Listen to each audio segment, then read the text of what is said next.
Thank you, Mr. Chairman. Mr. Hyde, I'm very concerned about reports that the China-controlled AI company DeepSeek accessed advanced NVIDIA chips through third countries despite stringent U.S. export controls aimed at limiting Communist China's access to cutting-edge semiconductor technology. How did DeepSeek bypass U.S. export controls using supposed allies like Malaysia and Singapore? Yeah, Senator. Well, thank you for the question. It's a timely and important question, and just want to say congratulations on your new gig, and excited to have someone like yourself who's so focused on China in this body. I would just say, as a general matter, there is no more sophisticated actor on the planet than the CCP as far as it goes to overt and covert collection of U.S. technology, right? And it is well known, pattern and practice, that they use a variety of intermediaries and third-party carve-outs in third countries to get their hands on U.S. technology that would be otherwise denied. Well, I can't speak specifically to this incident that you referenced, a news report about Malaysia and the chips. I'll just say this is going to be a continuous battle every single day at BIS, and we're going to have to keep our eye on the prize on this because, again, China's an incredibly sophisticated actor. So we're going to be adjudicating that threat every single day. Can you lay out a plan of what BIS can do to prevent that from happening again? Yeah, I mean, a good example of one thing that would be really easy to accomplish relatively quickly is right now our export control laws, our restrictions don't cover subsidiaries of companies, right? So if you put an entity on the entity list and it's got a subsidiary, the restriction you put on the entity list company doesn't apply to its own subsidiary, right? We've solved this in sanctions going back decades. We have it's called a 50+1 rule, where if you're a subsidiary of a sanctioned entities, you get whacked too. We don't have that for export controls. So all you have to do is say, well, that's my Malaysian entity. You didn't put it on the entity list, so I'm allowed to import it. It's a simple fix you can do relatively quickly. These are the kind of things we're going to be talking about and moving very quickly at to solve the problem that you brought up. I want to work with you on that. I appreciate Absolutely. that very much. Mr. Hughes, in 2016, the Obama administration declared that it is unlawful discrimination for realtors and landlords to discuss a neighborhood's crime rate with prospective renters or buyers. It seems ridiculous to me that we would try to hide that from someone who's trying to buy a home or rent an apartment. What do you and Secretary Turner plan to do with that ruling? Senator, what was the rule? The ruling determined that it's, quote, unlawful discrimination to discuss a neighborhood's crime rate.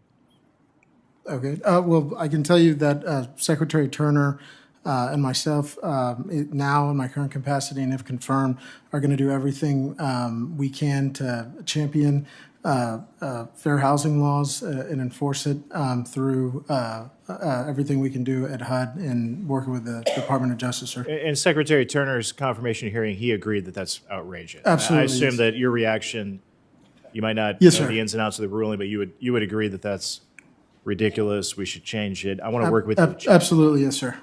Very good. Mr. Hurley, the People's Republic of China has built too many companies using stolen American technology. Communist China exploits America's cutting-edge research to acquire critical technologies that make China stronger and the United States weaker. Bad actors continually find ways to evade sanctions and launder funds. How do you plan to tighten enforcement to prevent sanctions evasion and impose stricter sanctions on companies with connections to China's military? Well, thank you very much, sir, and I enjoyed our conversation about this topic this past week. Share Landon's sense of urgency on the threat that we're facing in terms of particularly a broad range of nefarious activities, but right at the core of it is sort of the crown jewels of our technology. In the same way he was describing, doing a better job on the export controls. One of the first priorities for me at TFI is to understand better how we can tighten the focus with precision munitions to get exactly at the sources of those the CPC entities that are involved in these activities. Very good. One final question, Mr. Wohl. The federal government has been relying on religious organizations for years to deliver services through grants. But under the far left rules at HUD in the last administration, a faith-based soup kitchen or a homeless shelter would jeopardize their grant funding just simply by offering a prayer before a meal. Will you remove those barriers and work to protect faith-based organizations who do good things, and what can you do to roll back those rulings from the last administration? Well, thank you, Senator. The Secretary has been very clear that he wants to make things easier for faith-based groups to do the outstanding work that they're doing.